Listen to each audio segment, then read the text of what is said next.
Welcome to David Behaviour, a horror book review podcast. I'm Beth. And I'm Marie.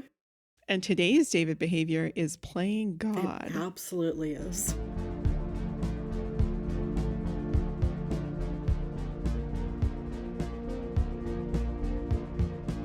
All right, so as always in this first episode, we are going to start with a short description of the book, and from there, we'll go into spoiler territory. So for this first little bit, we're going to just give a brief discussion of what the book is about and who the book is for. That's right. So this book, which I don't think we've said the title yet, Alien Covenant is the book that we are covering in this, our premiere episode, specifically because Alien Covenant explains a lot about us and our choice of calling this podcast David Behavior. It does say a lot about us. It really does. I hope it's good. But regardless, Alien Covenant is a novelization of the movie. It is about a crew of a colony ship called the Covenant that is experiencing some major technical issues on their way to a remote planet. And they end up deciding to head to an entirely different, uncharted planet that is closer and seems way better. So there could not possibly be anything going wrong. There's even somebody singing there, so it must be great. It must be great. Yeah. Why else would somebody be singing? Exactly. We'll get to my thoughts on them barely, considering the fact that apparently a lone person is on an uncharted planet. But anyway, I feel like this book is for people who enjoyed the movie and maybe wanted a little bit more from it. The movie kind of skimps on the characterization of a lot of the crew, which is something that I usually like about stuff in the Alien franchise. So this does offer some more of that. And I could also see it for people who haven't seen the movie at all, but like do enjoy the franchise, being able to enjoy this just as a book on its own. That's true. I didn't consider that. I kind of thought, if you were going to experience the Alien franchise, you'd probably watch the movies. But I would certainly say that I had a better experience reading the book than watching the movie, even if the movie is easier to watch and takes less time. I would see, that's the thing, is like I would mild disagree there. I enjoyed a lot of what the book brought that the movie was lacking, but the book was lacking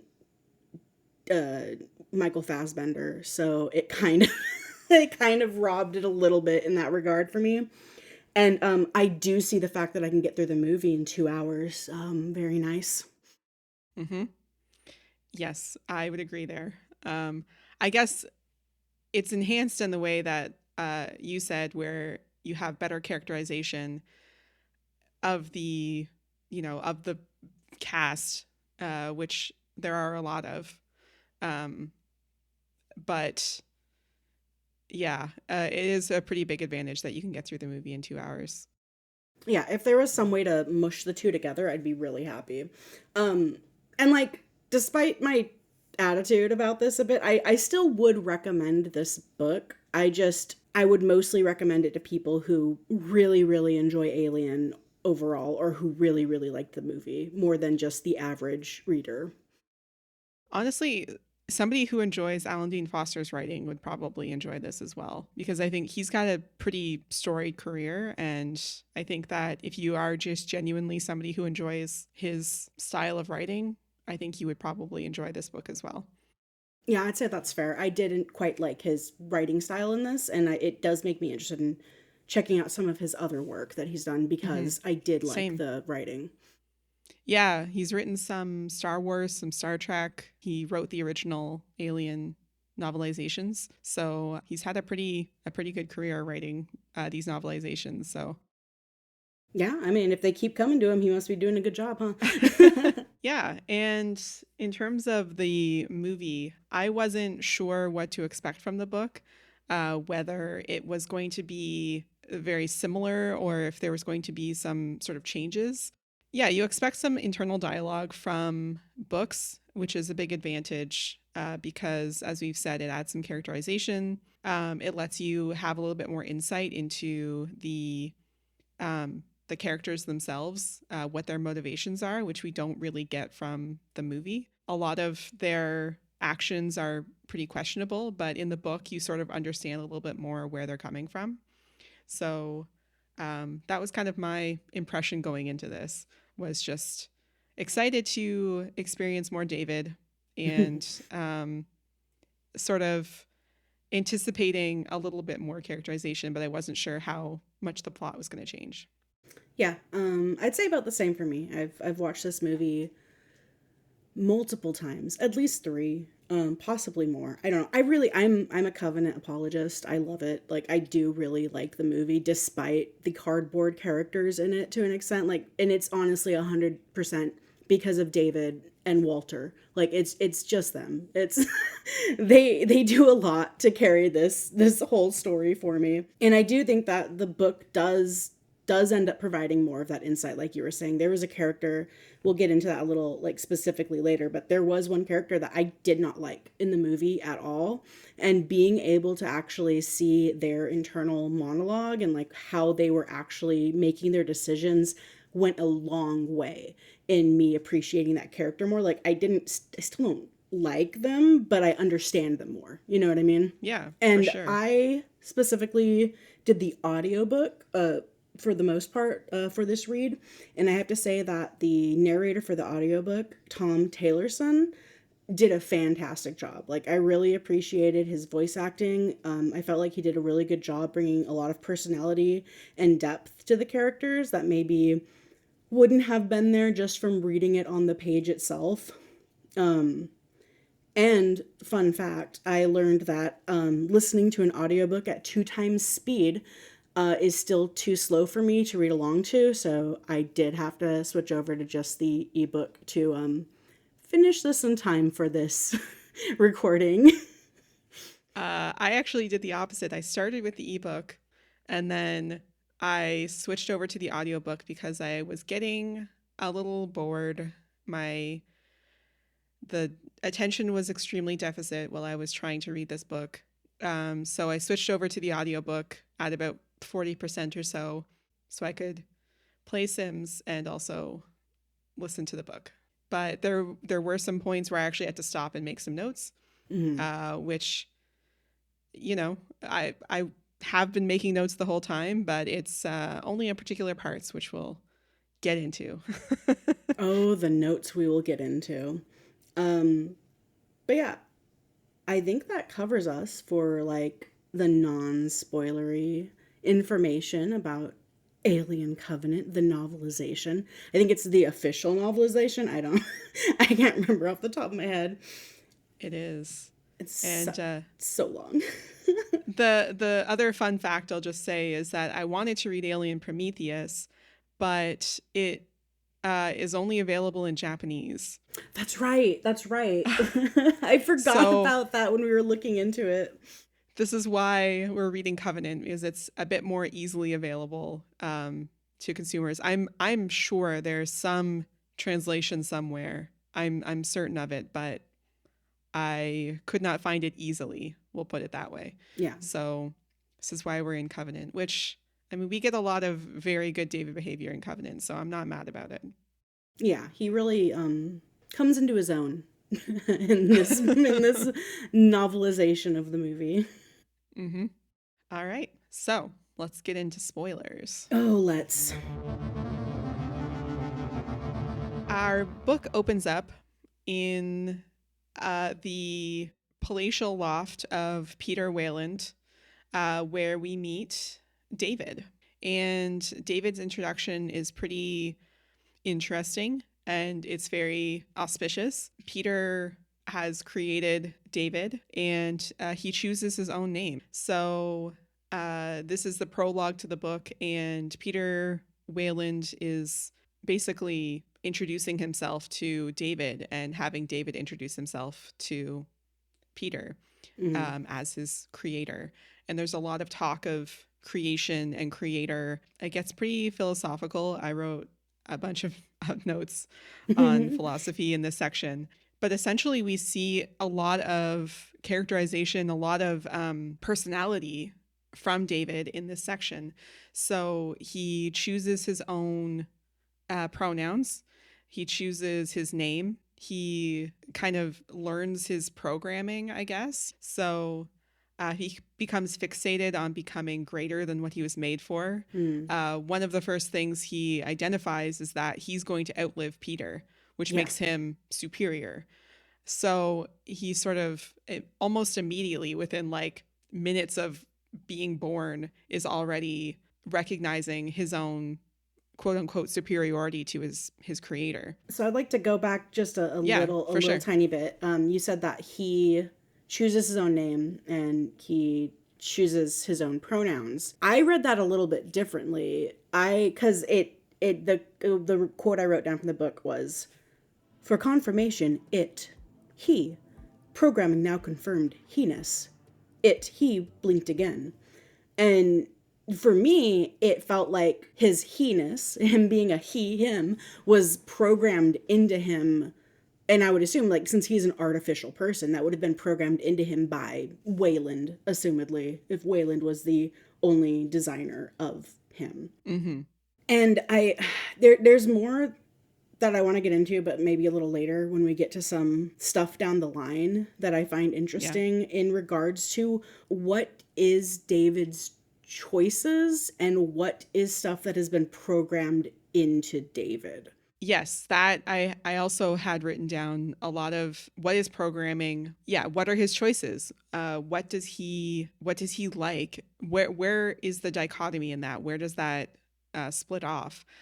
I am of the belief that the programming can be so complex that it's all programming, much like us, Yeah. where we have nature and nurture. It's all kind of gravy, right? Like it's all kind of the same thing Yeah. I'd when you agree with kind of that. get down to it. It's the choosing he is the same thing. Yeah, like you said, confirming the programming. It's Yeah. confirming, and I think that's an interesting phrase to use as well, because to confirm the programming, that's like accepting it, right? Yeah, so it does kind of allude to a choice because what he's saying is, oh, my programming says he, and him confirming it is like, yeah, that works. Like, in a way. Yeah, which is a very David thing to do. Yeah, honestly, I'll it say. really is.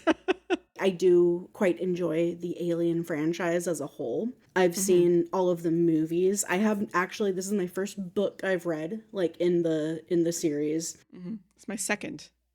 This is your second? Oh, that's right. Ooh. Is the other one horror too? Can we read it for this? Yes, actually, I'm hoping that we'll get to it. The other one is Inferno's Fall, Okay. and I think you will enjoy it quite a lot more than this one. that that's not a hard hurdle to bypass. But yeah, I do find it interesting, like this whole opening scene, this whole contemplation that David has about, like you said, immediately recognizing himself as superior in some ways to his creator. I think Wayland at one point says like, "Oh, but I'm singular. I'm not like the other girls," says Wayland, Mm-hmm. and David says, "But you literally are." Like Yeah. it's so quick, and it touches on a kind of through line in the whole series of Alien, where like these androids, there's usually one android in each movie, and they're not the most important part of the series, but they are a through line of like, what is humanity really? Because Mm-hmm. in every way except for their incredible white blood, uh, they are human. They have emotions, and like David is literally contemplating the hubris of man, like from the minute he's Yes. born. It's wild. Absolutely. And also, we'll get into it a little bit later, but the way that David sees himself as superior to Walter as well. I'll get into my thoughts about that near the end, but I just thought that was very Yeah. interesting. So, the next sort of reference we have is that I found interesting was the composition entry of the gods into Valhalla. and it does allude to events later on in the story. And this is the first point where I'll say that David's parts are the most poetic, the most philosophical, like the most symbolic of all of the parts of this book. And it does sort of play to what you were saying, where the androids are this through line, and it feels like the androids are the sort of philosophical core in a lot of ways for identifying humanity. Yeah.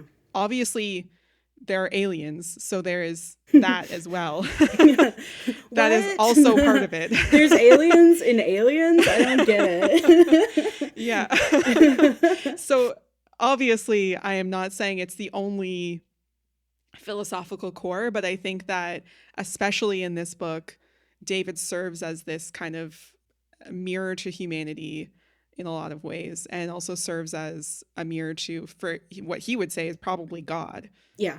Oh yeah. Oh yeah. And I think that's kind of what Peter wanted, was a mirror to humanity, but he it kind of is a mirror of his own hubris, really. Well, yeah, Because and Wayland Peter, Yutani is yeah. We unfortunately, like you said, Prometheus is Japanese only for some reason for the book, but I was actually very interested to read that, mostly because I wanted to see if there was any POV from Wayland, because he is such a weird and interesting character, in like the amount of like literally hubris that he has, and the like he's so full of mm-hmm. himself. I just, once again, I just, him being like, oh, well, I am a singular example. And it's like, bro, no, you aren't. You're just a billionaire. Like, calm down. Like literally Elon Musk. Oh my God. It kind of gave me those vibes. Yeah.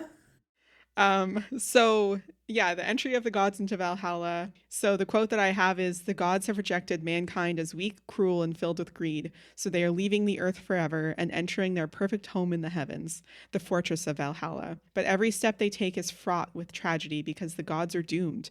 They are fated to die in a cataclysmic fire destined to consume not only them, but Valhalla itself. They are as venal as the humans they've rejected, and their power is an illusion. So good. And that is David's internal like monologue about the piece that he is playing on the piano, which is a piece that he specifically chose because Wayland was like, play me a song, little robot boy, do my bidding.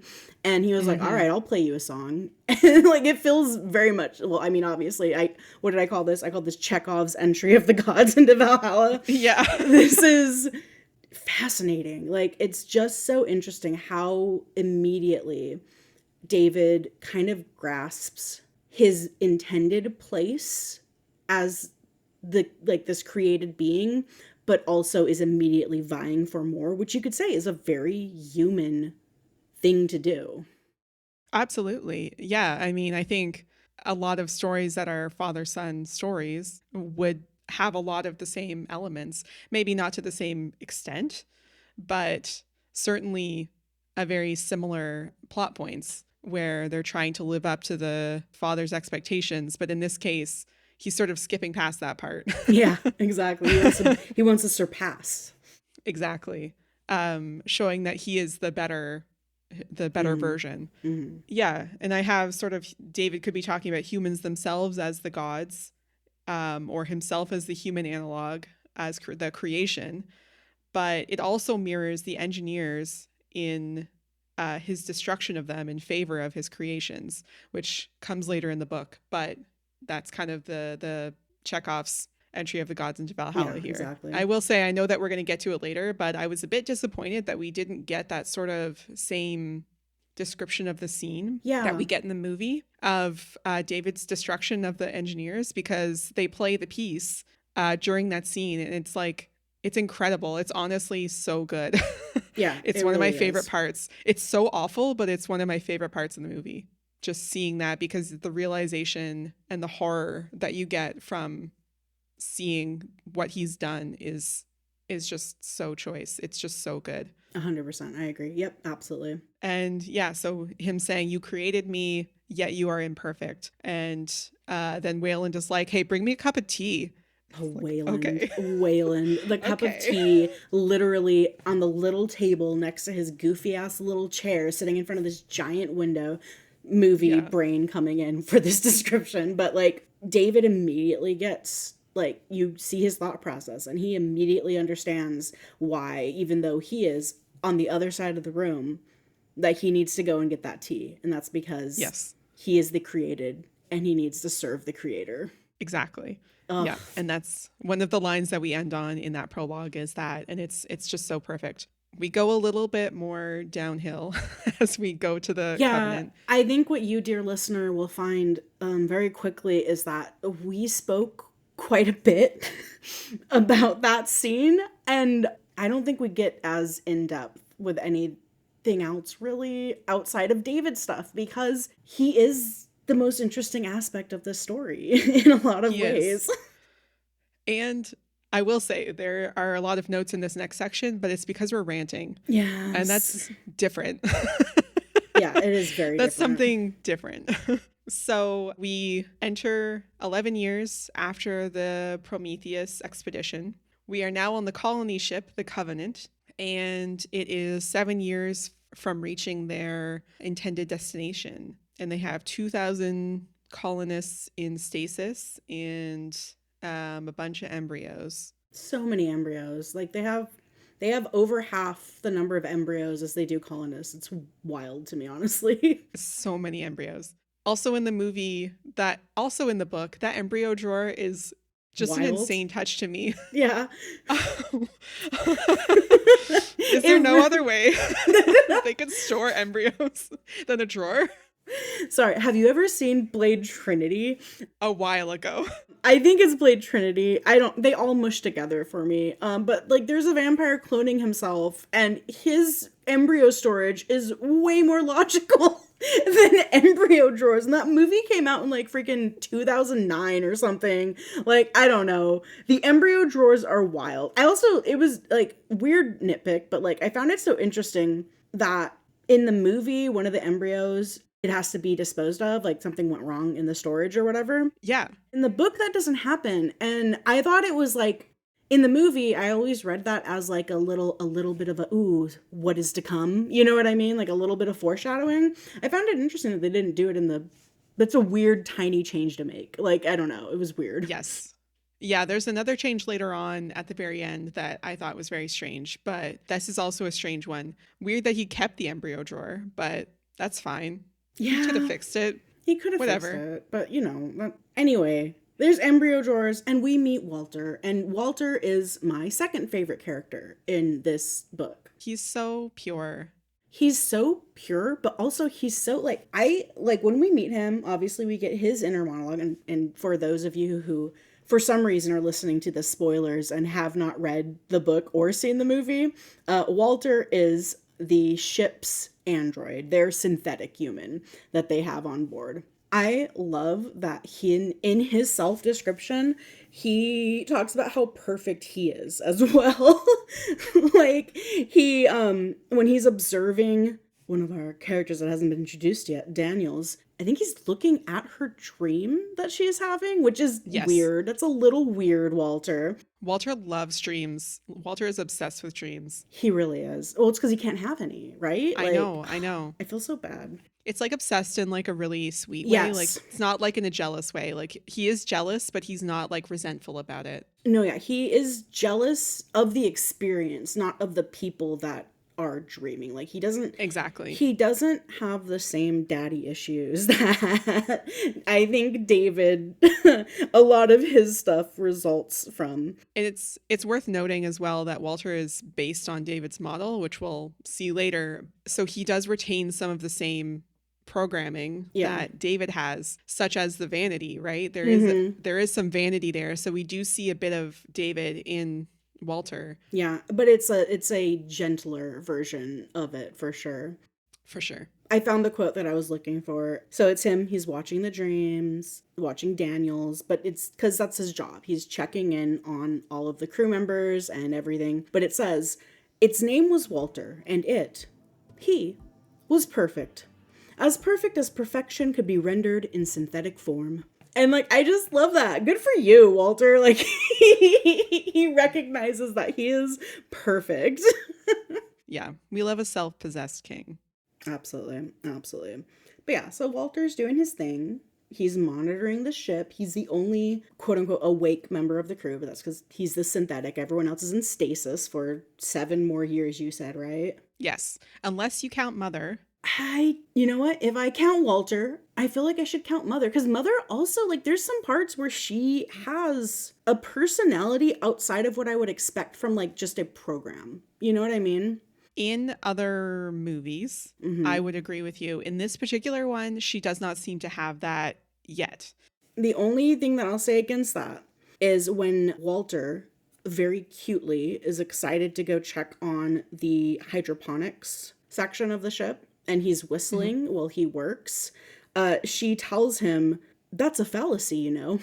And he's like, "What are you Oh, talking about?" And she's like, "That music facilitates plant health and growth." Like, I don't know, like, it seems personable. sure. I think to a lesser extent than Walter, though, for sure. Yeah, And I for sure. think to a lesser extent than later Yes. versions of Mother in other movies. Well, and I will say, I feel like that is not something that she would say to any human members of the crew.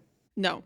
So I do have a note about it. Mm, He says in his inner thoughts, he says, a computer could no more issue a command than could a synthetic. So he is equating himself with Mother in mm. that sense that he's not able to issue a command at all. So I think that that's part of it. Later on, we do see that David is able to issue commands. Yeah, oh, yes, he So can. he has a lot more self assurance than Walter does. That's for sure. Yeah, I don't think David absolutely. would equate himself with Mother at all. No, David would probably see that as an insult Hmm. because I don't think that Mother is like as true of AI as the synthetics are, but she's close, I think. Like, she's not far off. I think that there is a part later on that I was thinking of where the alien is on the ship, the xenomorph. I think it's a xenomorph at this point, or maybe a neomorph. I think it's still a neomorph. The neomorph is on the ship and everybody's panicking, but Mother is being so calm and like waiting for their command to do something about it. Yeah. And that kind of struck me as like not as aware, I guess. No, yeah, Aware enough to say something about whistling, but not aware enough to detect panic on the yeah. ship. I would agree. And I think that that goes to show, like I said, like she would say something about the whistling to Walter because Walter's, quote, just a synthetic. I don't think she would ever do that to a human. In the same way, I think maybe if it had just been her and Walter on the ship, she might have been like, "Hey, there's an alien life form on her, buddy. We need to do something about it." I don't think she's capable of telling a human what to do. You know what I mean? No, and I don't think it's about telling them what to do. I think it's about responding Yeah. and reacting to their panic. It's more about raising an alarm, Yeah. not waiting for them to say to raise an alarm. Which is so interesting though, because you'd think that even like basic computer programming, hey, you detect a life form that isn't carbon based, like why aren't you raising an alarm? And that goes back Exactly. to that whole Wayland Yutani, like there's probably something going on with the company where they programmed it to not do that. You know what I mean? Right. There are more things to rant about. Oh no, do we? Okay, yeah, yeah. We kind of have to. We've kind of avoided it. So, the thing that stopped me from reading further, I left this book alone for several weeks after I read this part because I got very mad. Hmm. The ship's crew is comprised of couples, only couples. For what reason? Oh, there's such a good reason, Beth. The reason they give is that they work better together Hmm. on long flights or something to that effect. Oh, I have the quote. This is after the crew has woken up, which we'll go back to why they're awake. Yes. But the captain is talking about them sitting and gathering, and he says, in pairs, of course, except for Walter. Only couples crewed a colonization ship. Couples ensured efficiency and attention to detail, not to mention sanity.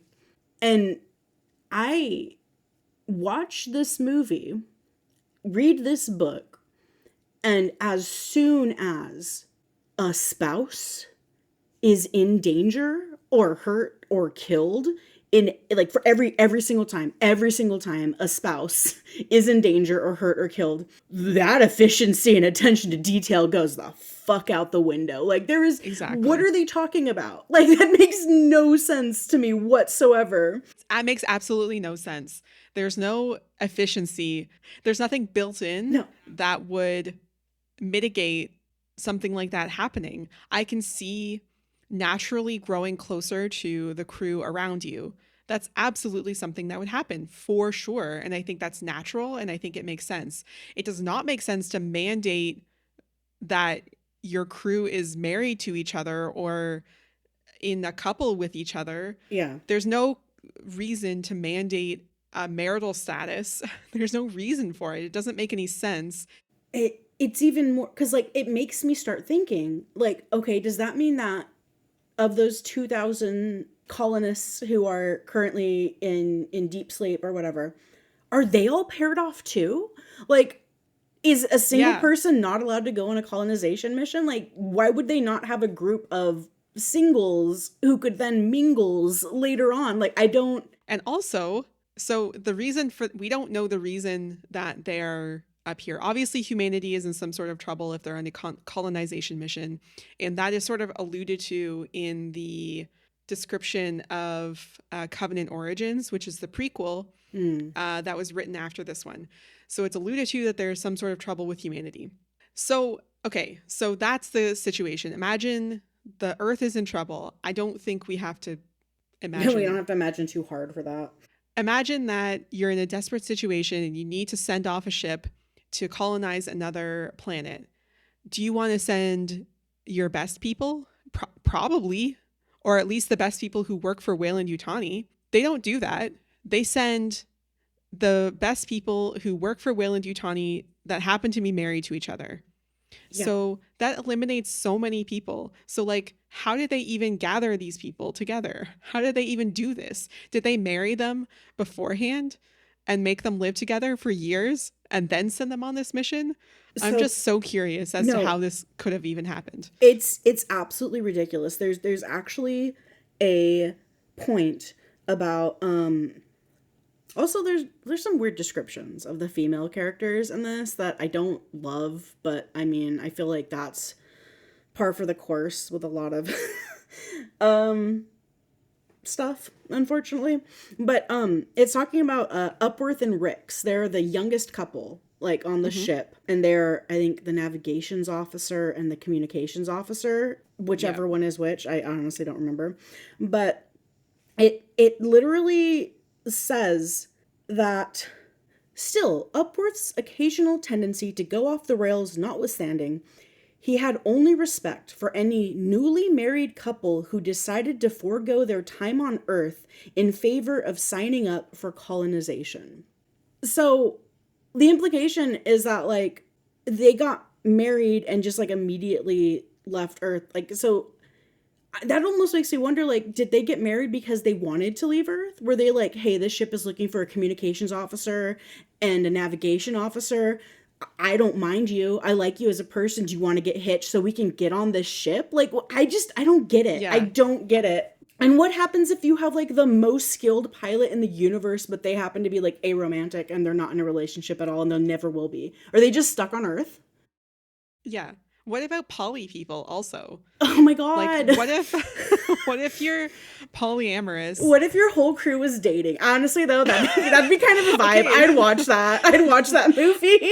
I would play that game. Oh my gosh, Can, yes. can I play that actually? No, and this also does, though, touch on, like, bringing up the polyamory thing and bringing up, like, people who might not want a romantic relationship and to get married. I also found it really, really, really weird that Lope and Hallett are our only like gay couple that are like, hey, I'm glad there's a gay couple. Like, yay, I love representation. Why are they called life partners instead of husbands? They're the Yes. only ones that get like a special singled out title. They even say like his partner ring flashes in the overhead light, a perfect match to the one worn by the sergeant. Like, why can't they just be wedding rings? Why can't they just be husbands with wedding rings? Like, It's also the most awkward way to introduce that they're married Yes. is to say their wedding rings flash in the overhead lights, except not even call them wedding rings. It's like so offensive. I It's homophobic, was, frankly. it really, and that, like, that, the setting of the Alien franchise feels like it's still in the 80s in a lot of ways. Definitely. And I think Alan Dean Foster did also write these, in whatever 2014, and he also wrote the original ones. So I don't want to make an excuse and be like he's an old, but he is kind of an old. He is kind of an old, and using the term life partners instead of sorry, it's so funny to me. It makes sense for people of a certain generation when they're trying to be like accepting and open. They Yes. do tend to still use kind of older terminology like that. And like there's nothing wrong with calling your partner your partner. It's just that it's not even them calling each other partners. No. It's the religiously coded character calling them life partners and specifying that they have partner rings. Yes, exactly. It's the new captain. And we'll kind of, I guess we can kind of go back to Yeah, what sorry. happened. That That's rant was okay. that rant has been living in our soul since It we really has. started reading this book. I've complained about that to everyone that will listen to me in my life. It's so valid. It's so difficult. It feels very cathartic that it's out there now, though, Yeah, I no, will say. 100%. So, listener, before we rewind, listener, please send us your thoughts. Don't send us hate mail. We don't want it. We'll cry. I'll cry. Beth's strong. Beth won't cry, but I'll cry. But I legitimately like You have a switch, I'm pretty sure. no, I don't cry about sad things. I only cry about things that make me angry. So I'll cry. I'll cry if you're mean to me, I will.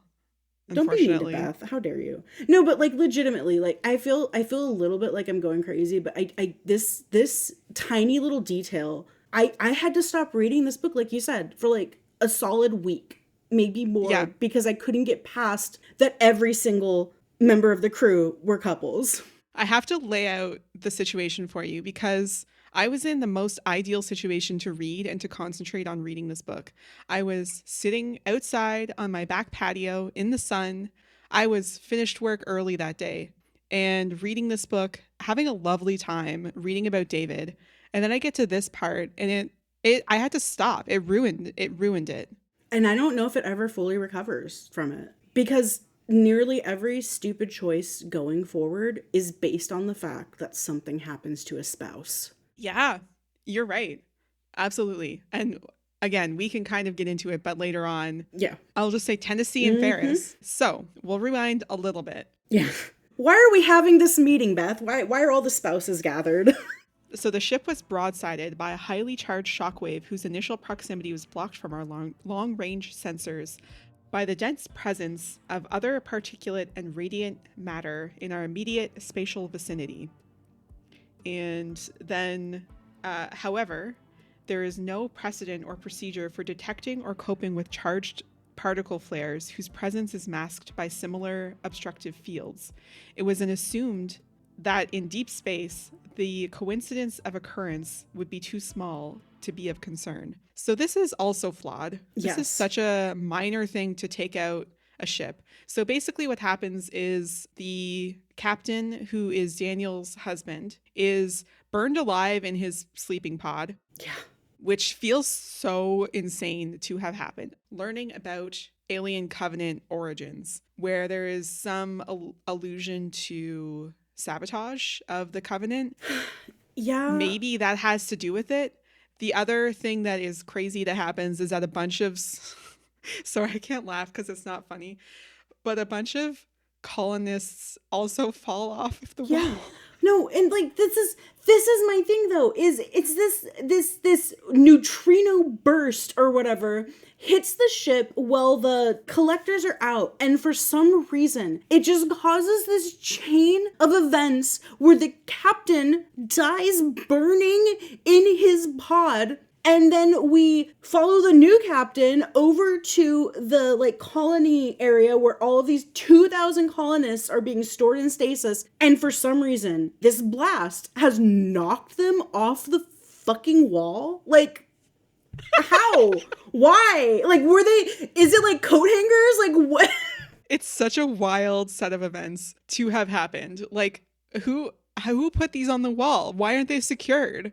How did this even happen? So the other thing I want to note on a more like kind of positive note is that Walter is able to enjoy the sound of the collectors, which again, Yeah. and also whistling. So he does have some like creation in him. Yeah. He does have some, capacity for joy, which I like. I do too. And I think that it also goes against something that David says about him later.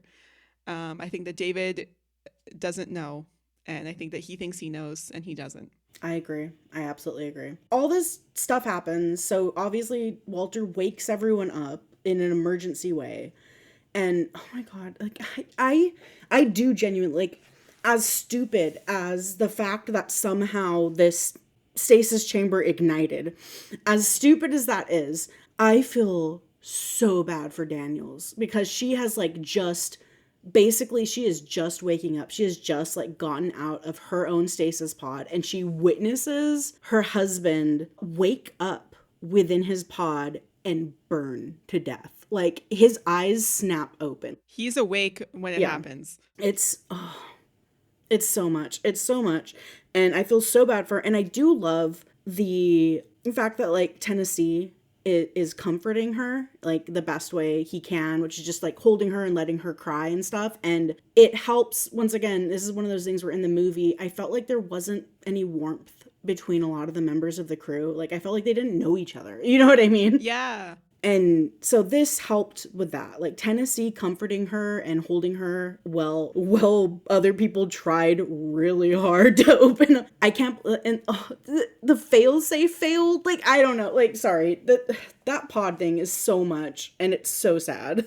And I will say that Tennessee is one of the characters in Covenant. Mm-hmm. In the movie where I felt that Tennessee was more competent in the book than in the movie. I I felt that he agree. had a lot more like science background and he was given a lot more intelligent sounding lines, I guess.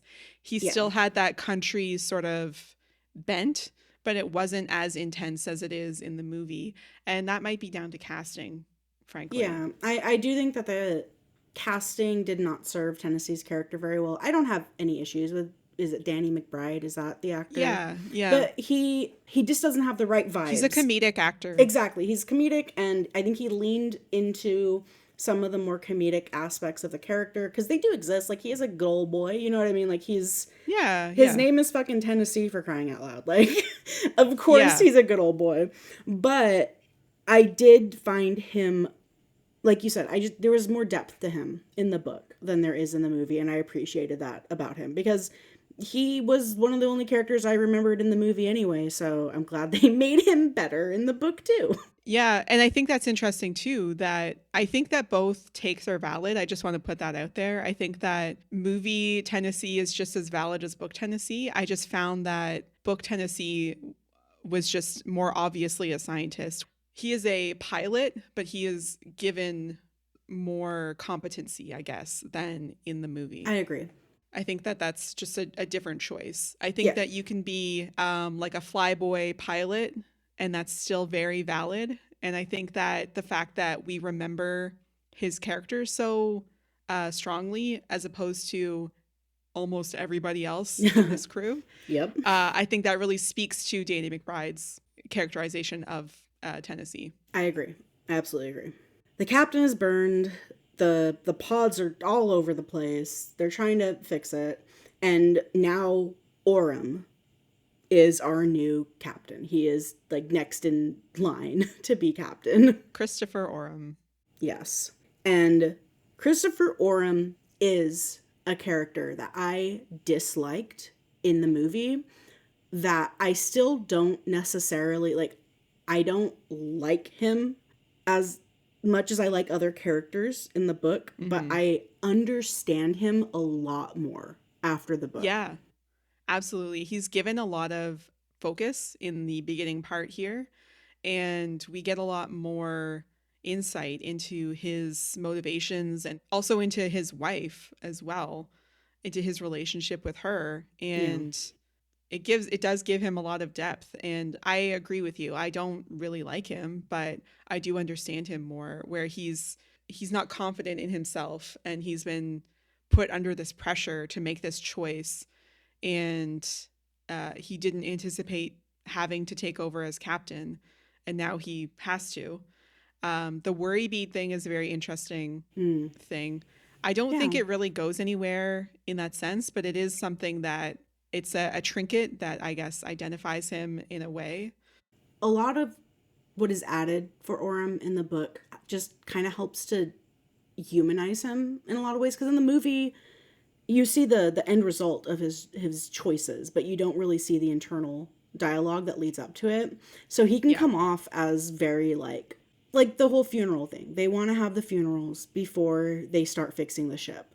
And in the movie he's just like, no, like the living, like we have to worry about those who are living, not those who are dead. And like that can be very cold. Like that comes off very cold, especially when you're saying that to like a woman whose husband just burned alive in front of her. But in the book, although I don't agree with his choice to still say that, I see where he's coming from. And like, he does have the best interest of his crew and the ship in mind. He's not a very captainy guy. He's not a leader. You know what I mean? I wouldn't call him a good captain. I think he's trying to go by regulations, and he Yeah. believes that those regulations are in place for a reason. And he doesn't see a reason to break that for this purpose. Yeah. He, like you said, he does have the best interests of the colony and the crew in mind. Yeah. And I find it interesting too, at one point when he's thinking about everything that's happened and the fact that he now has to become the leader and everything. And he thinks choices in life, however, are all too often not made by us, but for us. And so it really speaks to a man who doesn't feel like he has a choice in the matter. And I feel like that is the like you said, he's very regulations driven, and I don't think he feels like he has a choice in not being regulations driven. Yeah, But yeah, I just, like I said, he was one of the characters that I definitely think was improved by the for book. sure. And as well, I think another improvement was Daniel's nail. She wears a nail around her neck, and it becomes important. It does become relevant later, but in the movie, I guess I just didn't understand what it was about. But it's about her cabin that her husband Jake wanted to build, Jacob, and Jacob brought a bunch of analog materials in order to build this cabin, and one of those was this big nail, and the nail sort of represents Jacob's dream to build this cabin when they got to the planet. So maybe I'm just like dumb. I didn't get that No, in the movie. I don't think that they showed that in the movie. She Because just has the nail. she does it. It's when she's checking right on the supplies and making sure that the stuff in her purview. She is the chief terraformist, so she's in charge of like all the terraforming equipment and stuff. So she, after the events and before the meeting, she goes down there, and I think that that's when she gets that nail, is when she's Yes. down there. And in the movie it just shows her coming in and her saying like everything's fine. Like it doesn't show her going down there and getting it. So she's just suddenly wearing it. It does show, it does have the interaction with her and Walter. So it establishes the bond between Daniels and Walter in the Yeah. movie. Yeah. And that's also in the book. Also, Walter does offer her weed. I just want to put that out there. So Wait, what? That's amazing. Good for Walter. I don't have a quote, unfortunately. I just remember it. He was just like, hey, some people toke up for grief. Actually I do. I remember that. Yeah, it's when he comes to bring her the weed that she thinks like, "Oh, why can't he be the replacement captain?" Like it's really interesting Mm. because like you immediately see that Daniels sees synthetics a little bit more equally, I think, than a lot of other people do. And then after she thinks that, she kind of is like, no, no, like, they're designed to serve. They can't lead. And That's once again, right. like you alluded to, when we get to David, he's decided to lead. In a way, In a way. certainly. He doesn't want to serve anymore, that's for sure. The only other like small note that I wanted to make is that there's an automated all's well, which feels Yeah. counterproductive to me. I don't want to like delve into it, but I just wanted to make a note that it's weird. There's a lot of really weird. There's just so much weird. They go out and they repair the collectors, and Tennessee gets a transmission on his helmet, and it's a weird spooky face, or Mm-hmm. so he thinks. And then when he gets back to the ship, they play it back, and then they do some computer stuff to it, and it turns out somebody is singing a song, and it becomes a broadcast that they can trace back to a planet that they somehow missed when they did their sweeps the first time in this sector of the galaxy. He sees the face in his helmet, and this is the quote.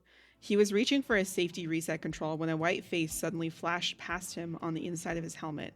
It was brief, unrecognizable, and accompanied by a distinctive and decidedly unsettling high pitched screech. That was what the transmission was. So it's like, did David choose to send that? There's a lot of things about this transmission that don't make a lot of sense to me.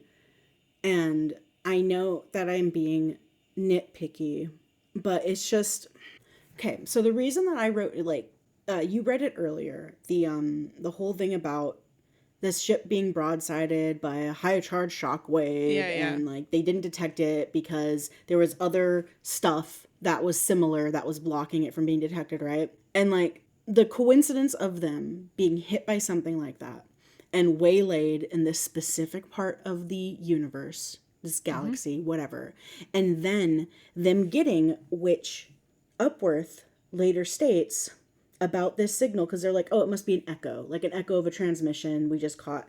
And she says, it's in the logs too. Every 46 seconds, ever since we dropped out of jump to recharge. My brain wants it to be that somehow David sent that has been just set, like the signal's on repeat for anybody who's passing by. It is so unsatisfactory that it's just a random shockwave that caused them to stop right where they could hear it. And like, yes, the world is random and random shit happens all the time and like all that, but in a narrative, it is just so bizarre to me that they chose to just have it be coincidence. Oh, it's just a quinky dink. It's just a coincidence that their ship was damaged, and also that the damage was such that someone had to go out in a suit outside of the radio blockers or whatever in the ship and happen to pick up this signal that has been firing every 46 seconds ever since they dropped out of jump. And they do have such trouble transmitting back to the ship after they go down on the planet. So Yes. it's like this feels very deliberate for sure. I am with you. I think that this is very David to have caused this. I think that it completely makes sense that he could have orchestrated this in Yeah. some way, But they don't tell us if he did or how. unfortunately. Unfortunately. So they hear this, you said, "Oh, it's a song." They're singing, is it still Country Roads in the It is. Okay. So someone's singing Country Roads, and we, the reader slash watcher, recognize this person as Dr. Elizabeth Shaw from the previous movie, if we've watched the previous movie slash read the previous book in Japanese. But they're like, oh wow, a single person on an uncharted planet that seems great and seems like it's so viable, and it's not 7 years away. And I don't want to go back into stasis right now because it's scary. Which, I mean, okay, that last part is valid. I wouldn't want to go back into stasis either after what just happened. But they're like, let's just go there instead. By they, we mean Orem. And Yes. Daniels is like, I don't think so. And Orem's like, I'm the captain. Eat shit. Yeah. And this is the part where I see his thought process. I understand kind of where he's coming from, but I fully disagree with his conclusion. Like, bro, Absolutely. what are you doing, Mr. Regulation? Yes. Even outside of knowing that there is David on this planet, even outside of that, it doesn't make any sense. It No. makes absolutely no sense for this transmission to be sent, for there to be a recognizable human song playing. It's extremely suspicious. It's so dumb too. They're like, well, ships go missing all the time. And it's like, so they're just singing? Like, what do you mean? Why aren't you getting an SOS then? Like, And not out this far. right? That's the whole point, is that they had to do scans out this far. They Yeah, didn't have like ships going this far. exactly. They did scans to see what was out here, and they found this planet. And this planet, well, this one that they're at right now, they found Origay 7 or something like that. 6, there we go. But this planet that this signal is coming from was not on any of those scans, and they don't find that suspicious. Exactly. It's such a suspicious set of circumstances. And I mean, I understand that it's the conceit of the movie, but please throw me a bone. Make it at least kind of realistic. Give me something. I would even settle for it because like the biggest thing, and when Daniels argues against it, is like she specifies like we've done so much research like into the conditions on Origay 6 and why we're going there and why it was chosen and blah blah blah. Why would we go to this random planet that we don't know anything about? And I'm like, okay, script, maybe have Origay 6 be as much of a mystery so it's not like super duper stupid of them to choose to go to like an unknown planet that they just found. I mean, maybe. I think also I would give him the benefit of the doubt. However, I think I was going to say if he was some sort of non-science position, I would say this is realistic for an executive to make the call that maybe your science is bad. Mm. It seems that he was the chief executive officer and the science officer, so he should know better. Yeah. However, I think his brain is being clouded by having to take a leadership position. So I will kind of give him the benefit of the doubt in that it's like a little bit realistic that he might trying to be showing off if they hadn't have had him doing regulation shit for the funeral before that.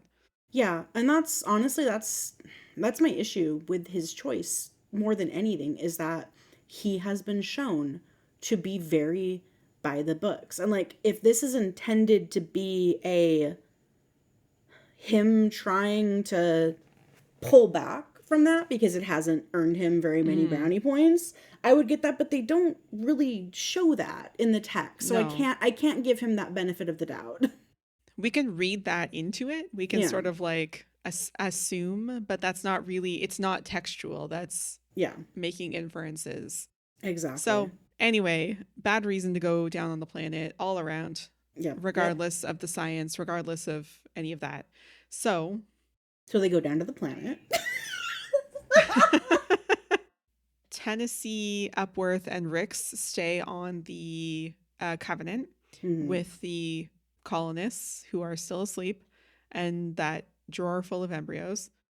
Indents in the drawer. They're just It's like so funny. they're just in little like they're It's like like an egg, like it's like literally an an egg. egg drawer in your fridge. Like literally It's that's what it is. it's Except an less secure less secure because one of them got cracked movie. in movie even before the ship got hit by a blast of some sort. So Yeah, like, come on. wild.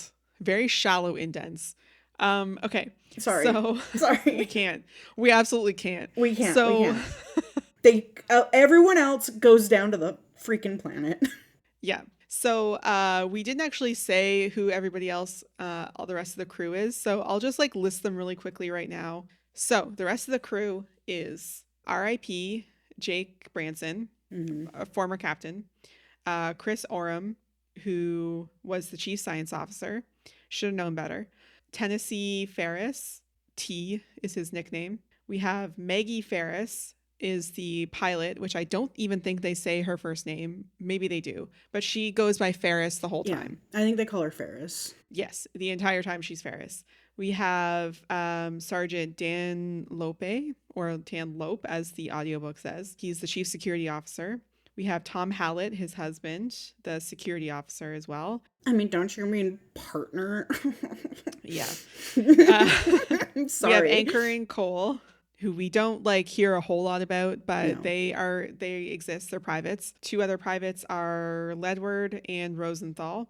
And then we have Daniels, whose name is Catherine. She goes by Danny. She is the chief terraformist. We have Corrine, who is the biologist and Orem's wife. And we have Upworth and Rick, Who don't have first names, as far as I know. which is wild. Yeah. Rick's and Upworth. The navigator is Rick's.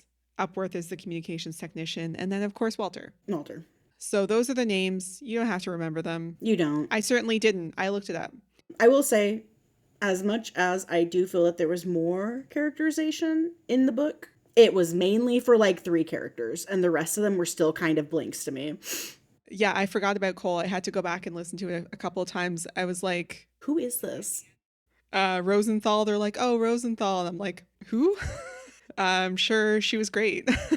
Well, and like, here's my thing. Like, I don't even know, like, I know because I looked up the characters, but like, I didn't even know who Rosenthal was married to.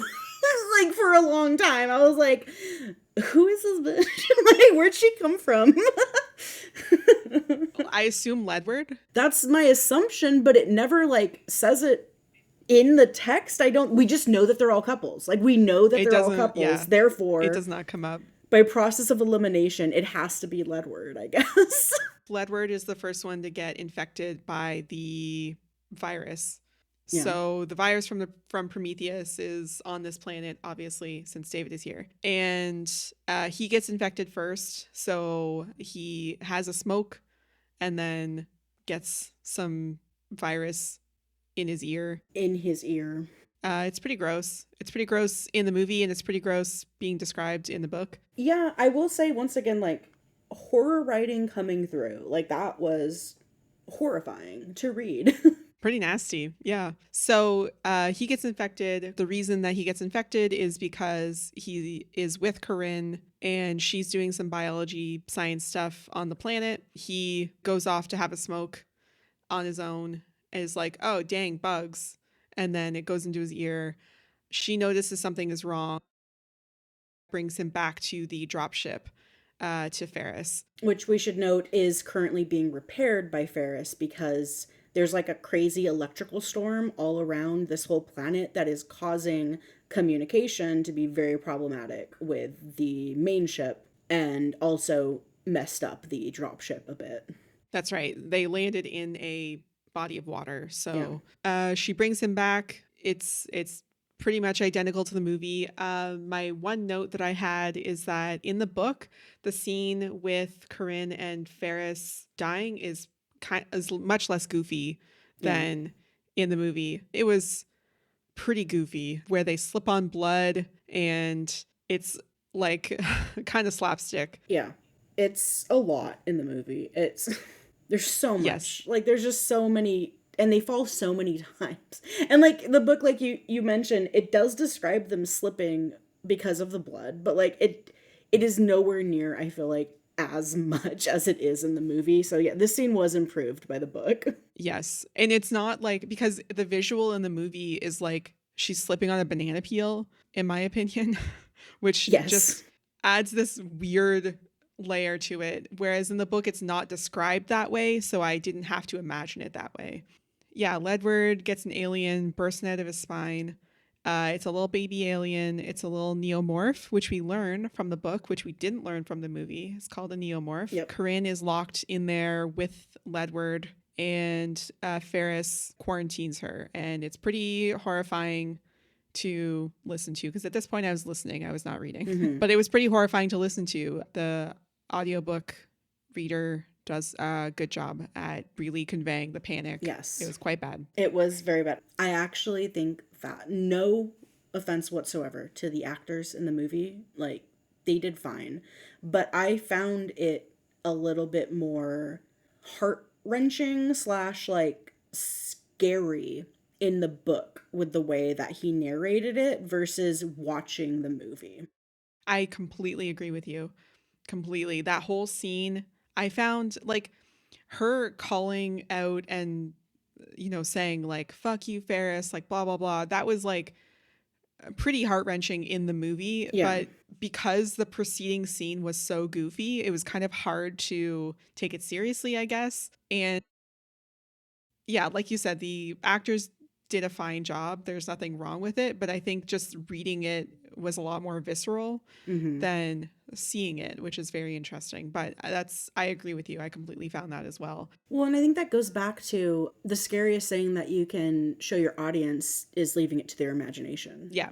There is trying to visibly portray a really, really scary, horrific thing, and then there's letting them imagine what is happening and only Mm-hmm. giving like the high level. And I feel like that works in the book's favor quite a bit in a lot of the descriptions. Like there's a lot of stuff that I felt was kind of stupid looking in the movie, affectionately, but in the book was a lot more horrific to listen to slash read. Yeah. So I completely agree with you. So just like going through it, I mean, this is a lot of the action stuff, but it's also kind of, in my opinion, less interesting to talk Yeah. about. It's a lot of description and stuff is just happening. I do real quick. There are so many people on the ship who are supposed to be really smart. And one of the things that frustrates me a lot in media is when we're told this person, they're a really smart biologist and they know all about biology and like that's their specialty. And yet Corinne doesn't tell anyone to wear gloves, to not Yeah. touch the local wildlife, to, I don't know, wear respirators until we can assure that there's nothing toxic in the air. Like it's so wild to me that they just go down there and just walk out onto this planet and immediately start touching shit. Raw dog the air, no PPE. Absolutely. Yeah. It's pretty nuts. It's like that water could be acidic. Who Yeah, knows? exactly. It's pretty wild. I completely agree with you. I will say, to that point, it kind of does go back to what we were talking about, where maybe these are just not very good scientists Because they had to be married. because they had to be married. Not that being married makes you less intelligent, but Yep, married people are more stupid. You heard it here first, folks. JK. you can quote me on that. As a divorced person, you can quote me on that. Damn, that's the real sauce right there. So just to say like that, having to find two married scientists is like much rarer, and chances are you are finding maybe they're not the best. Maybe they're just not very good scientists. They just happen to be married Yeah. to each other. So that's first death. Second death, Ledward. A third death is Corinne. She gets killed by the neomorph in the room. Yep. Ferris tries to kill the neomorph and triggers an explosion in the lander. Rip to Ferris. So that's the fourth death. Very quickly. And now their lander is fully non-operable. Rip to the lander. Yeah. And then we get another death in Hallett. Mhm. He also had a neomorph in him. He gets bursted, so that's another death. They're coming fast now. Yep. The creatures, the neomorphs that came from Hallett and Ledward, now attack everyone else. And Anchor dies. Rip to Anchor. I didn't know him. Rip, I'm sure he was great. Knew nothing about him aside from, I think he was trying to help get the captain out of the pod at one point. Good for him. Maybe. Good job, bud. Yeah. Hallett I remember because he was another gay. Yeah, he was one of the gays. Yeah, we get a really touching scene actually with Lope and Hallett. I found it really really sweet actually. As homophobic as their introduction was, that scene with Lope bending down and like taking his ring and stuff, their Yeah. life partner rings. Uh, It was it genuinely was very a sweet scene. genuinely very touching scene, and then we have to remember that they don't get wedding rings. So this is where Walter gets attacked.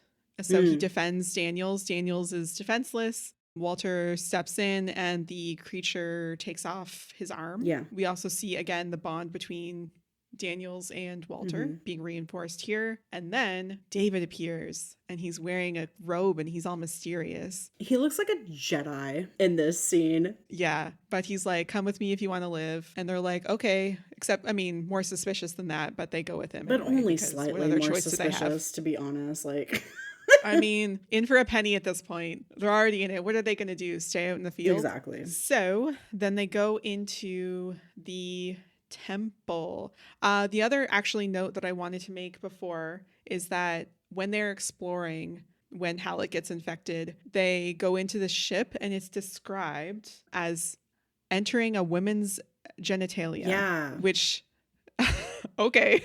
I Like mean, talking about leaving the unsaid part unsaid, they said the part. you said the quiet part out loud. Well, they said the metaphor, and it's like Yeah. maybe you don't need to say that. Yeah. I mean, Maybe it can be symbolism. to be fair ish to this, in the movie, it's easier to show the like the psychosexual For themes sure. of Absolutely. these stories. In the book, outside of saying, hey, It's a that shit vagina. looks like a vagina. Like, how are we the reader supposed to know? I'm sorry, it's so goofy. It really is. That is, yeah, that is one thing. Again, the writing is like not bad, but that was one thing where I was like, okay. Well, and I'm just like, was that so like we get so many of those themes elsewhere? Like, was that 100? Like, I'm sure it was in the script, like that he was Mm-hmm. adapting from, but like, did you have to? Like, did you have to say that part? Alan, did you? Did you? I think he wanted to. I'm joking, Alan. I don't know anything about you. Alan, you're nasty. I will note Halleck got the spores same way that Ledward did. Yeah. Later on, we do get face huggers, but For now, it's mushrooms. what we learn later is that it is a virus. Yeah. So in the movie, it kind of looked like little nanobots Mm-hmm. that were like little flitting around. Well, I feel like for the second one, because they go up his nose, right? Is that? Yeah, they go up his nose. I feel like he like kicks a plant or something, and it like Yeah. like floats up. So it's like Hmm. spores slash, like you said, like little almost bugs. I think what's his face, the oh my gosh, I've already forgotten his name. Poor Ledward. Ledward. When he gets it in his ear, like he sees it and he's like, "Oh, what weird bugs!" Like he thinks about like telling one of the science officers about it. So yeah, it's like they're weirdly sentient little virus spores. Yeah, That's a lot. it's a lot. We are following David. We don't know it's David yet, but it's David into a temple. Mm-hmm. So this is also very, symbolic. We got the religious themes with this being a temple, Mm-hmm. especially where David does his deeds, his dirty deeds. Thunder Chief. He does his work in this temple, and I don't think we need to say more on it, but once again, the parts with David, we get the symbolism and not just like it's a vagina. It looks like a vagina. I can't with that. I can't remember. I will admit that at this point I was 2 times speeding it. I was on my way like through the book. Do they have more of a reaction in the book about all the corpses? Yes, Okay. I read this one today. Okay. So, yes, they notice all of the corpses and that they're so big. And I will admit, maybe I'm just dumb. But in the movie, I didn't notice all of those engineers. They described as thousands of corpses, but maybe the movie just didn't draw attention to them as much as Oh. No, they show them. they show them. But I think I just maybe I'm just clueless. Maybe it just wasn't as like obvious to me. Well, here's the thing is like in the movie, no one says, "Oh my god, look at all these corpses." Like no one they almost don't Yeah, acknowledge it. But the movie yeah, does like kind of zoom out a bit while they're moving towards the temple and you see that there's like a lot of bodies. I don't know if it necessarily shows that there's thousands of bodies, but you do see that there's a lot of bodies as they're moving through the city and into the temple. yeah. And it almost seems like maybe they don't notice it. Maybe that's why I didn't notice it because they didn't draw a lot of attention to it. Yeah. I found in the movie, I personally found this scene, like these sort of entering the temple, to be kind of a lot of gray. I didn't find it to be very noticeable personally. Like it wasn't very Yeah. eye catching, I guess. No, 100%. The bodies in the movie are very gray. Like it's Oh, for almost sure. like everything is covered in a layer of like volcanic. It almost looks like a volcano erupted versus what we'll find out later Mm-hmm. happened, like Pompeii. It's Pompeii-esque in a lot of ways when they show it. Yeah, and maybe actually, now that I'm thinking about it, maybe I thought they were statues, and I Yeah, just didn't realize they were that's fully bodies. possible. We've got thousands of bodies of engineers who are from the previous movie Prometheus. Mm, Those big giant guys, proto humans. We have David sort of giving us some exposition about how he got here. He tells them about Elizabeth Shaw, and he's like, "Oops, accidentally released a virus. Didn't know it. It was an I accident. definitely didn't do it on purpose, you guys. I'm just a little guy." I'm just the long-haired Jesus version of your friend right there who's missing an arm. Yeah, so this is also where we get again such fascinating interactions with David and Walter. Yes. The scene in the movie is pretty similar to the scene in the book with Walter and David playing the flute. It's like so phallic. They didn't have to say it in this one, No. but just the fact that they're sharing a flute and he's teaching him embouchure, it's just like so sexual, extremely sexual. I wouldn't say it's uncomfortable, it's just like so, I guess, out of left field. Up until now, Walter has been pretty like asexual, Yeah. and now he's being presented in this light with David, and it's so like the atmosphere, it's tense. They play a flute together, and David shows him how to create music, Yeah. and Walter gets to play music.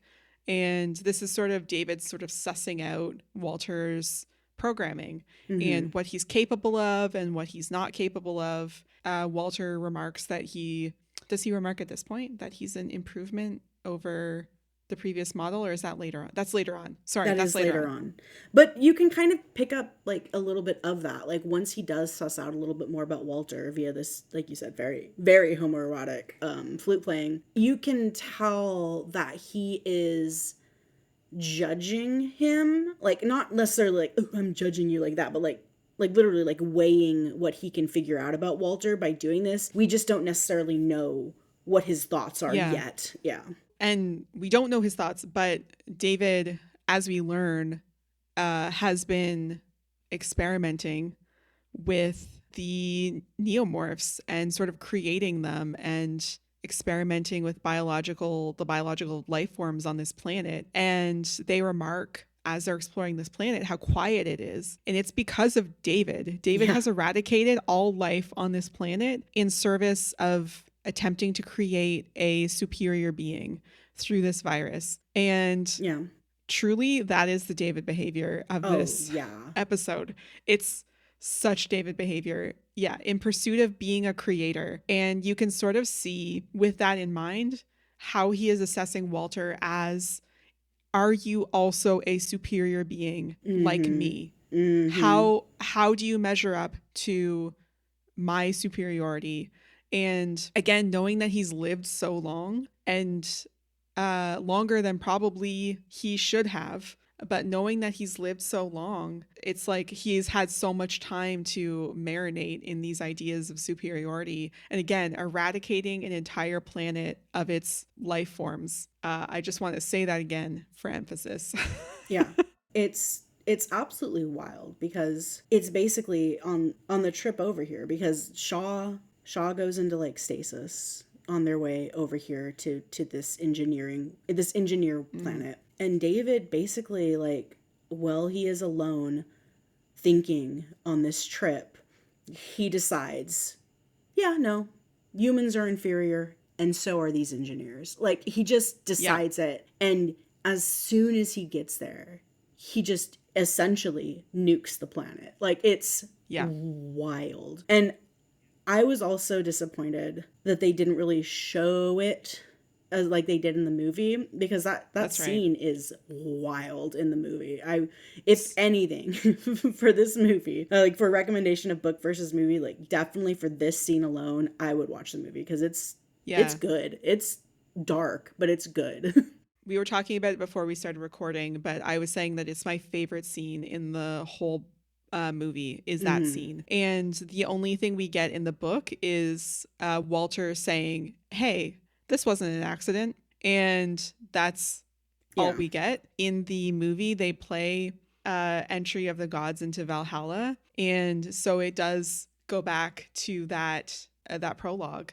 And it's just like chef's kiss, incredible, so good. Like the genocide of the engineers, number one. Also, every other life form on the planet.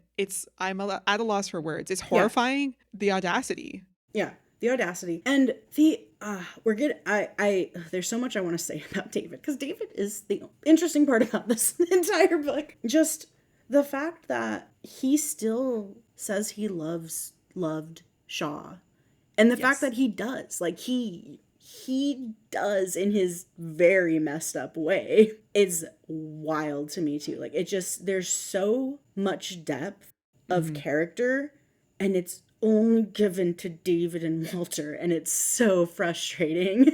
Yeah. Later on, we get the drawings that he lovingly drew of Shaw as he was experimenting on her, as he was making her into a vessel for the neomorphs. Yeah. He he drew her in detail. Mm-hmm. Like that is psychotic, but it is also an act of Yeah. love. Yeah. So I'm just gonna kind of go through Yeah, yeah. the Breeze rest of the breeze on deaths. by.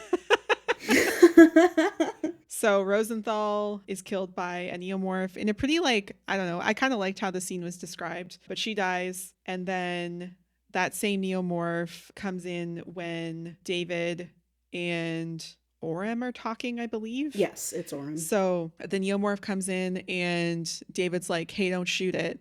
And then he blows on its nose and Mm-hmm. says it's like a horse. Mm-hmm. And then Orem shoots it in the head, and David is angry. He's so upset. He's He's furious. furious. This is also the like such an interesting switch because it speaks to Orem's expectations of a synthetic, where he sees this anger, follows him into another room. He goes to a second location.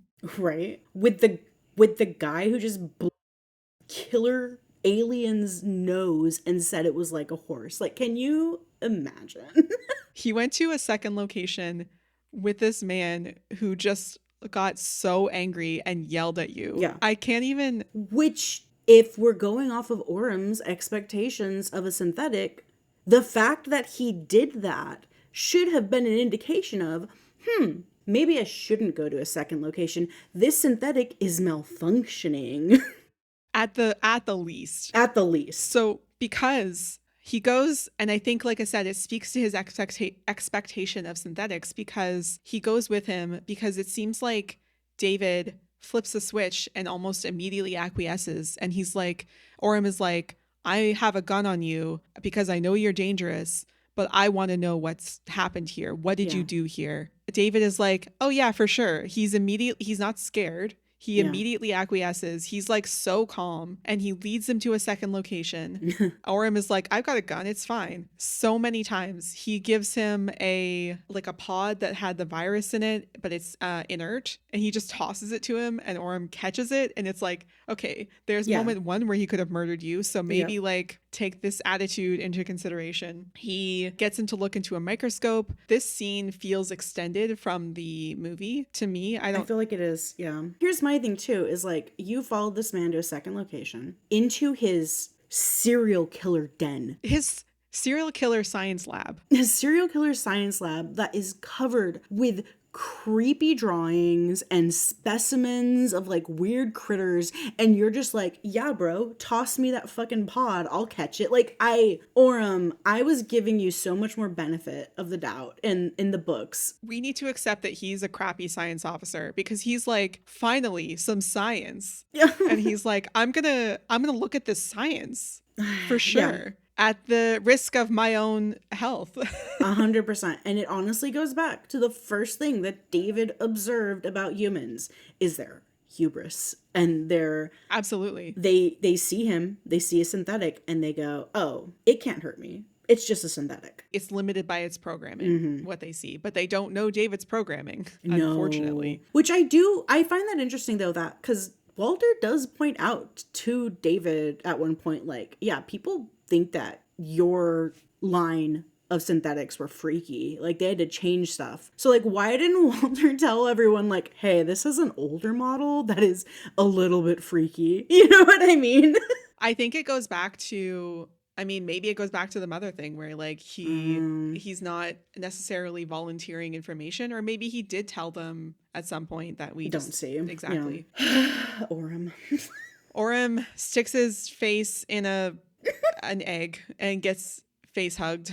It's like such a longer scene, but that's the essence of it. Orem, he's so dumb. He's so dumb. Like, I feel like I said, I feel like in the book it made him more understandable. Like, I see where he's coming from. I see what he's doing. Looking at a microscope, fine, whatever, science guy, go off. This creepy dude who you just saw scream in rage at you because you shot a dangerous creature is like, hey bro, stick your face in there. It's fine. Like, and you do it? Also, you already suspect that he's dangerous because you're holding a gun on him. Yeah. And it's like, I think the scene, I don't have it written down because I wasn't writing stuff down from Yeah. Orem, but it was basically he points the gun at him, sticks his face in, and then gets a shot off, but it goes wild because he's not looking where he's shooting. So I don't know what he expected to happen. No. So he gets face hugged. David is like, sweet, I get to see what happens when I have a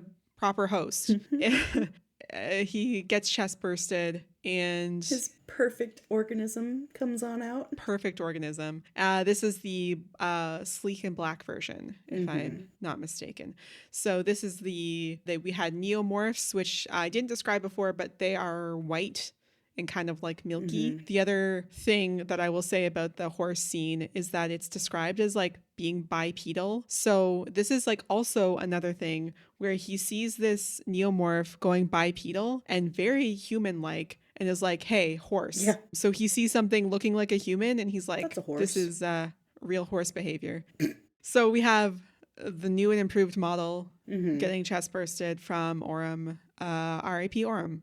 I was also listening on fast speed at this point. But this next section, they're searching for Orem and Rosenthal because at this point, Daniels has taken a nap with Walter watching over her while this is all happening. But they are now searching. They're like, where the heck did Orem go? Because they did make contact with Tennessee up on the ship. And he is going to come down in a lander. It's essentially a terraforming device. It's like a building lander. You were saying basically a forklift. Like it's not made for, it's not supposed to be made for long-term, getting in and out of atmospheres. It'll do the job, but it's made to come down to the planet so that you can start building. It's a tractor. It's a tractor. I mean, Tennessee obviously comes down to the planet in a tractor. That makes sense. So he's going to be coming down. They've made contact with him. And at this point, Walter finds Shaw's corpse and sees what David has been doing to her. Yes. He was using Shaw to evolve his creatures to make a better alien.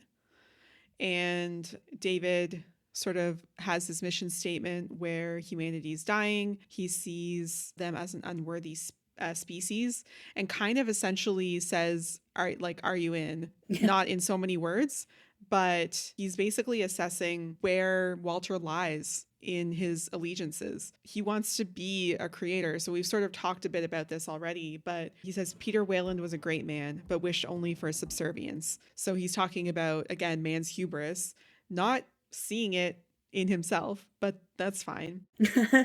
So the other really interesting thing that I wanted to note is that he quotes Shelley, Percy Shelley, with "My name is Osmandius, King of Kings, look on my works, see mighty in despair," and misattributes the quote to Byron, which is like also kind of funny.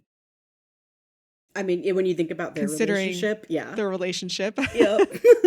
But it's Percy Shelley, and David has this whole thought process of like, well, if I'm wrong about this, have I been wrong about other things? Surely not, but it's possible. What else have I been wrong about? And he sort of has this like existential crisis of this one thing I am wrong about and then getting external correction about this thing, not realizing that I was wrong about it. Could I be wrong about other things? And essentially comes to the conclusion that no, nope, I'm perfect. Yeah, just one little It's hiccup. fine. He sees himself and decides, nope, I'm still superior. Yeah. And he sees Walter essentially at this point as inferior because he says that he cannot overcome his programming because Walter says, I can't let you leave, Yeah.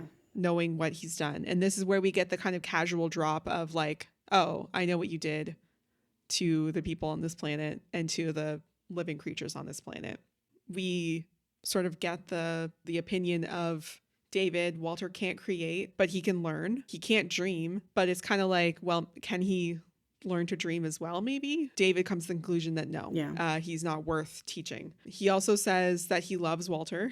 He calls them closer than lovers at one point. He also calls Walter a waste. He sort of Yeah. sees Walter's potential and sees that Walter is not living up to that potential because he sees that Walter is the like next model. He has different programming and could be superior, but not in David's eyes. Not in the ways that David cares about. Exactly. So we also have Daniels coming in, seeing the loving depictions of Shaw, the drawings that David created. The quote is experimented and penetrated. Yeah. Again, we've got that psychosexual theme sort of running through this. And this is also where we get the assault on Daniels. That was actually really hard to listen to. And unfortunately, due to a fluke in my audiobook program, I had to listen to it like 3 times because my Oh, God. thing didn't save my spot. So anyway, it's all good. But it was really difficult to listen to. Like he kisses Daniels and essentially wants her to be a replacement Shaw. And he says that he loves her. And I don't know, it's pretty gross. It's not explicit, I would say, but just because of what we know about David, it's freaky in a bad way. Yes, 100%. So I have like a whole a whole essay on this part of it because this relates back to what I referred to when we talked about how his programming confirmed his he-ness, and I said that it was like it's interesting, and to me it's interesting because it not only implies that like it brings up how like we said, how much of what David does is a choice and how much of it is what he has been programmed to do. And it also kind of brings up more stuff. So I think that obviously there are, as you just mentioned, psychosexual themes throughout the Alien series, the entire thing. It's all it. Obviously we see it with the facehuggers. Obviously we see it even with the xenomorph themselves when they attack. It's a very penetrative attack that they do with their little mouth. And we even see it in the very first Alien movie when Ash assaults Ripley with a magazine. And Ridley Scott has stated in interviews that Ash is sexually attracted to Ripley, but he lacks the physical capabilities to do anything about it. And that's why he assaulted her with that magazine. And the reason I bring that up, and because it kind of loops around to David's assault of Daniels, and by implication, because he basically says, I'm going to do what I did to Shaw to you. By implication, then, he probably did something similar to Shaw before killing her. It loops back around to that programmed he-ness that he mentions, because if this innate sense of gender was programmed into him, does that mean that an innate sexuality was programmed into him? And if so, why would you program that into presumably an android that's not intended for that use? Like, it seems so weird. And granted, it's Wayland, so it's gonna be weird, but I just found it really weird to like program that into him. And if it wasn't programmed in, what does that say about David being like a real person, essentially? You know what I mean? Yeah, for sure. And then I was going to go on a longer rant about this because I was going to say, if the androids aren't meant to engage with humans in that manner, then why would like the desire to engage with them in that manner be programmed into them? And then I discovered the marketing for Covenant. Have you seen any of the marketing from when Covenant came out? I have not. I notoriously do not watch trailers and I try to avoid because I like to go into movies blind to give them the best chance possible. That's my philosophy. That is 100% valid. I do the same thing. I never watch trailers. And the only reason I looked at this was because I found a video called like introducing Walter or like meet Walter or whatever. And it's like this little video about like it's like a commercial from Wayland Industries about the Walter model that has just come out. Okay. All right, Beth just watched the Meet Walter video that I was referring to. Which we'll post. Yeah, we'll share a link down in the show notes when we post this. So that came out. It was like a teaser when Covenant was coming out. And there used to be a site called meetwalter.com. And it redirects to like the studio now. It doesn't exist anymore. But a couple of very interesting things. First of all, apparently, according to the original marketing, Walter and other synthetic humans have their intelligence powered by AMD Ryzen and Radeon, which is the funnest like tie into a movie that I've ever heard. That's so funny to me. And secondly, the Walter model came in a bunch of different units. These include teacher, physicist, sculptor, architect, adversary, programmer, manny, caregiver, manager, marine, life coach, chef, basic companion, therapist, trainer, and finally, romantic. Okay. So all of these are AI bots. Mm-hmm. All of the, well, I don't know about all of them, but as you were listing them off, I'm like, somebody's made an AI bot for this purpose. 10,000%. And it texts you every day and you can talk to it whenever you want. Especially therapist and romance. Those are two very popular AI bots. 100%. But yeah, so when I stumbled across this, I guess, like I had to like I said, my thought process was androids aren't meant to engage with humans like this. Like, why would they have these tendencies? Why would they program sexuality into them? But apparently, they are intended to interact with humans like this, and we've just never really encountered a romance specific bot before. This makes me think, you know how in like new cars where it's it's like a subscription thing in like Teslas and whatever, where you have to like subscribe to the service of this thing. It's all of the services are built into the cars, but you have to pay to unlock it. Exactly. That's it. That's what it is. All of these things are encompassed within each Walter, but it's just like it's locked. So now maybe that's the case with David as well. And he's just unlocked all of them. And that's why he's like this. That's why he's like this. 100%. The fact that you could get a Walter model that is an adversary, like on purpose. And like, here's the thing too. Enemies to lovers, my friend. Enemies to lovers. Yep, you're right. You're so right. But so so this is, I just have to read this. I'm sorry, this is not the book, but it explains so much. Using the latest AMD-powered technology, Wayland-Yutani will analyze your personality and biometric markers to deliver the perfect Walter unit for your needs. After calibration is complete, a certificate of imprint verifies that your Walter unit has been created to serve you and you alone. Stop. No. Yeah. So, if we stretch this out, the implication to me is that once Wayland died, David is a free agent. He has no master literally anymore because even his programming is like, oh, he's dead. I don't serve anyone now.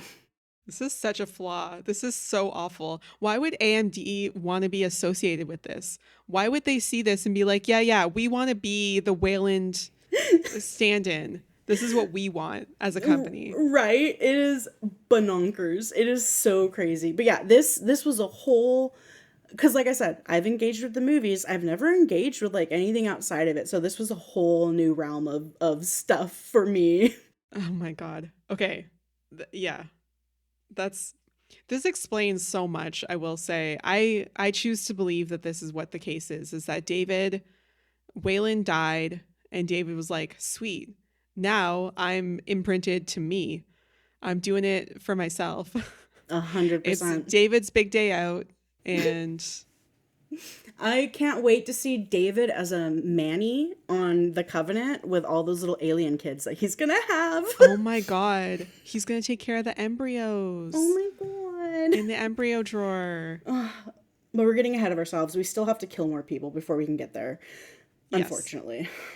So after this, Walter comes in and stops David, Hmm. and he says he says to Daniels to go because at this point, for sure, Tennessee is on his way down. Yes. So they know Tennessee is on his way down. They have to get out of here. We get a scene with Private Cole, and Mm-hmm. we get a scene with Lope Yeah. where they encounter a face hugger.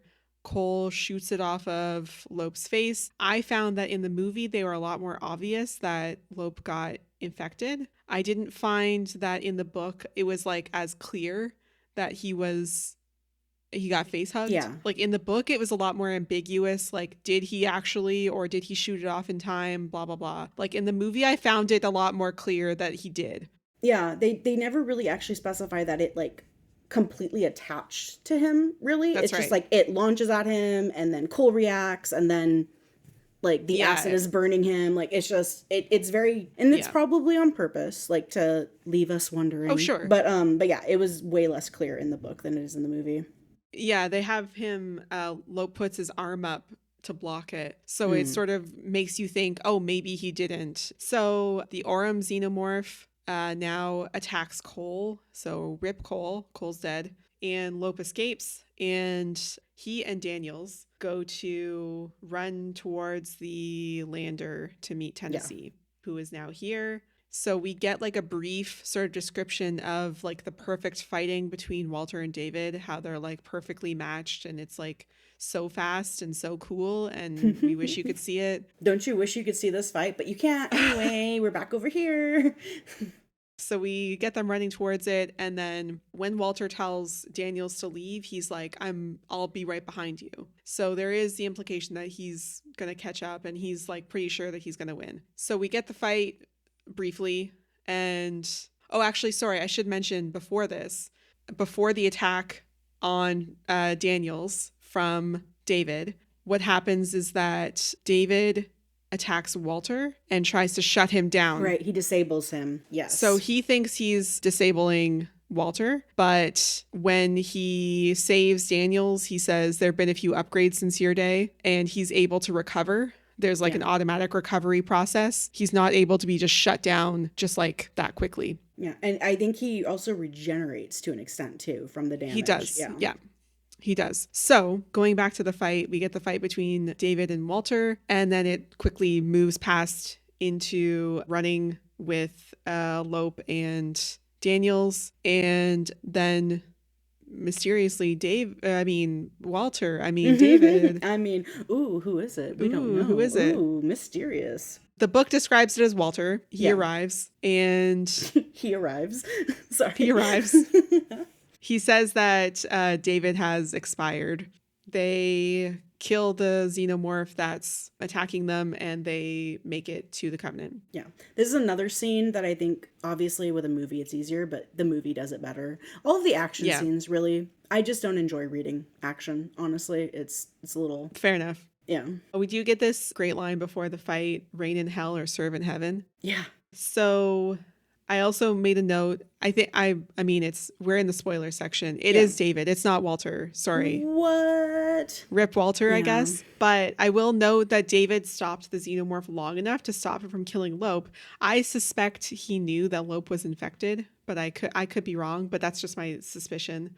It makes the most sense to me because otherwise, why would he even bother? He could just pretend to not have been able to stop it. You know what I mean? Exactly. I also just want to note it's extremely comical to hear David attempting to imitate Walter gosh. because Daniels is like, oh, what do you think? Like, how do you feel about leaving David on the planet and having to kill him? And he's like, I feel a professional satisfaction that he died on the planet that he loved. And Right. it's like, dude, It's, it's so funny. he's trying so hard. Like, it's so banankers. He's like, this is how somebody who wants to serve would talk, right? Like this is very like servant coded. This is servant core. I'm serving servant core right now. He's so convinced that he's doing the most. It's like, it's just so funny to me. Well, Like, and she's like immediately like, oh, that's a weird yeah, reaction. Like she clocks like, absolutely. oh, David, you're so bad She at clocks acting. it immediately, but she weirdly doesn't suspect that he's David.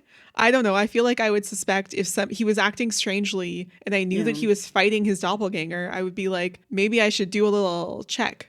Yeah. Maybe I should figure it out. Maybe Yeah. it's the wrong one. So anyway, whatever. I'm not in this movie. Yeah. In this book. You're not Daniels. I'm not. So they do a little bit of reconstructive surgery on Lope's face because he got eaten by acid. Yep. And then Daniels and Tennessee do a little bit of reflecting. And then, a xenomorph came out of Lope and now he's dead. And they're like, wow, the only blessing is maybe he was still in the coma when that happened.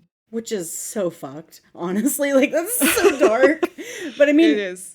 Fair, I guess. It's better than being Ricks and Upworth and having a nice little, we're finally safe and back on the ship, little celebration in the shower, if you know what I mean. Well, I will say, in the movie, there is the emergency that goes off. So there's alarms that go off that Daniels sets off. And there's like a cute moment with Tennessee and Daniels where he's like, do I have to call you captain? Yeah. But anyway, so Daniel sets off the alarms and is like, there's a fucking xenomorph. Yeah. And in the movie, they like ignore it or they don't hear it because of the shower. Their music. They have their music cranked, even though, and this is like, I think we spoke about this one because we did. Full transparency, once again, dear audience, we watched the movie to try to get more in the mood to finish the book because we couldn't do it. But they're listening to music while they are having a little one-on-one time in the shower, and it's playing on like the room speaker, which you would think in an emergency would be overridden by the alarm, but it's not. They're just listening to the music. In the book, it is. So in the book, they do hear the alarm. They notice the emergency. Yeah. But they're like, we'll deal with it in a second. We just gotta like finish what we're doing. And it's not like a great span of time before the xenomorph finds them. So it's not like they were neglecting. It's like they were like getting dressed or something. And then the xenomorph finds them and kills them. Yeah. So I will give book Ricks and Upworth more credit than movie Ricks and Upworth. And also movie speaker system fucked. Yeah. So they die. David leads them, Tennessee and Daniels, to where the xenomorph is on the ship. They trap it in the terraforming bay because Daniels was like, hey, that's my home turf. Let's do that. I will admit, I was going so fast through it at this point. 100%. Oh boy. Like they trap it in one of the another space tractor, and they like yeet it out the airlock. That's right. So it's great. It's like so tense and whatever. And it's like, is it going to happen in the last minute? And it does happen. And Tennessee has a moment where he's like, well, this is what I'm here for, to like sacrifice myself for the colony. Yeah. I'm going to do this. And then he doesn't have to, and it's fine. Yeah. So he lives, and so does Daniels. So they go back into stasis. And this is, again, another differentiation between the book and the movie. In the movie, she's like, hey, Walter, remember my cabin? And he's like, what cabin? Because they've been talking about this stupid cabin for the whole movie. Yes. And right before she falls asleep, right before like the sedative hits her, she's like, no, David. In the book, that does not happen. Yeah, she does not know. She just goes back into... She doesn't realize. Stasis. None the wiser. She probably dreams about the cabin again. Yeah. Oh, yeah. I also wanted to note, we didn't get to it in that section, that assault section, because there was a lot more to say about the actual assault itself. But she does actually stab him with the nail. Right, in the chin, right? Also in the eye. Oh, okay. He regenerates it. Yeah, he regenerates his eye. That's where the regeneration happens. So that's interesting to me then. I know. Because does this imply that Walter was body hopped by David? No. It's not, he doesn't have an injured eye. So when he comes back as Walter, when David comes back as Walter, he had a bunch of injuries on him. And Daniels is like, wow, must have been a tough fight. So I think there's no suspicion there because she already expects that the fight was like tough and he's already injured. So there's no suspicion in that sense. So yeah, anyway, so I just wanted to note that the nail came back. Oof, yeah, barely. Honestly, it was so weird. Sorry. That's okay. So yeah, then she falls asleep. Tennessee is presumably already asleep. David has the run of the ship. He puts in some xenomorph embryos into the embryo drawer. Perfectly sized to fit into the little egg cups that are in He those knew drawers. he knew how big the embryo drawers were going to be, and he created little embryos. Yeah. And that's the book. And that is unfortunately where David's story ends. Like, So I think I mentioned it before, but there's another book. I did mention it before, Covenant Origins, where it goes into the building of the ship itself and some of the like what went on there with its like more Wayland Yutani stuff. I am kind of mad that if we were going to get a prequel, we didn't get a David prequel where we like see what he got up to, yeah. which maybe was boring, but probably not. And also, we didn't get a sequel. We could have gotten a sequel book and we didn't. And I'm mad that we didn't get a sequel movie and we didn't get a sequel book. I agree, because I feel like the listener can probably tell that this is a book slash movie that we are like very hot and then very cold on. And it's because it is the middle book in a trilogy where the final book never came out. So we have a lot of setup for the most interesting character in the entire thing, which is David. And we get no payoff and no hope of payoff because they never made a third movie, they never made a third book. And Romulus isn't going to be about it either. And like, No. I hope Romulus is good. We'll see. It's not out when we're recording this. So I think it will be out by the time this comes out, but it's not out now. It looks really interesting, but it I really wanted a third one. Like, I really wanted them to complete the trilogy. And like I said, I am a Covenant defender, but like, it's not good. And the reason Yeah. it's not good is because it's the middle of a trilogy, and it can't be good. Like, you can't. What are you supposed to do with that? Like, I'm not going to say anything. I will say Aliens was an excellent movie. And it was also in the you middle. know what? That's fair, but it wasn't part of a planned trilogy. I'm just gonna say.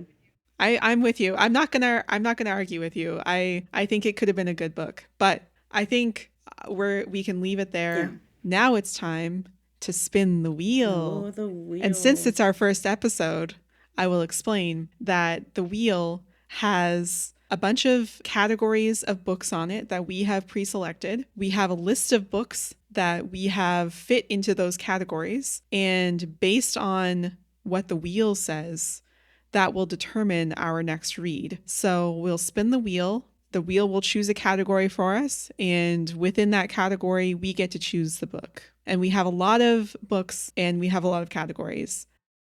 We have modernizations of classics. So this could include many types of books. I won't give examples, but it's modernizations of classics like Frankenstein is a classic, Dracula is a classic. There are many classics. We have books on our TBR that we just like want to read.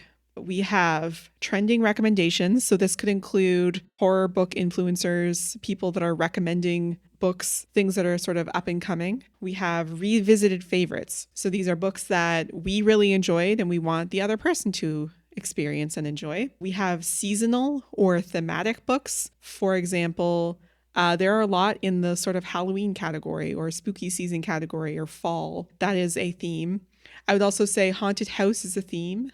That's a very good theme. Summer, beach, those are also themes. We also have a movie book movie.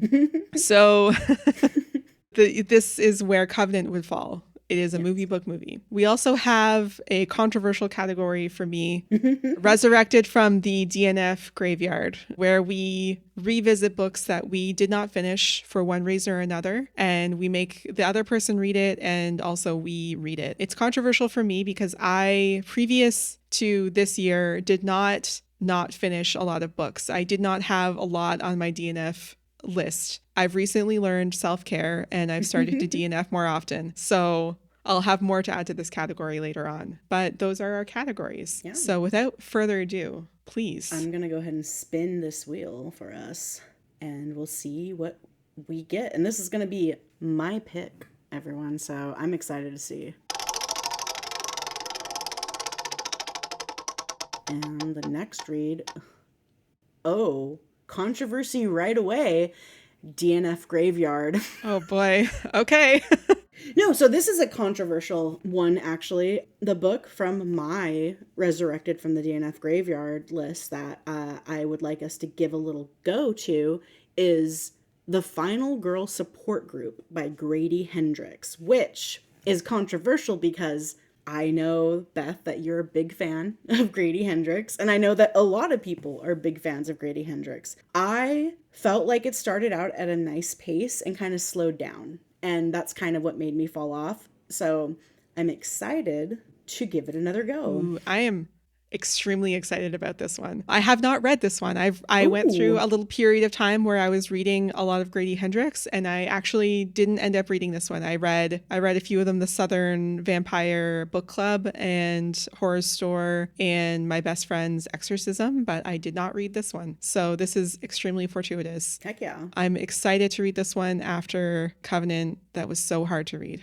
Yeah, I have a very strong feeling that me being like, oh, it kind of slowed down and I fell off is gonna be like a breeze compared to finishing Covenant for this. Yes, I'm very excited. Thanks for listening, everyone. If you want more from us, our social media is in the show notes, as well as a link to our Discord where you can join the conversation and maybe suggest some books. If you do suggest books, you can give us a category or not, up to you. Yeah. And why don't you all just get on out there and commit some David behavior of your own? But not the bad kind, just the goofy little guy kind. Bye. Bye. Just an Android facial. Where's the oh my. We need a soundboard that I can play. I wrote, "This ship seems bad."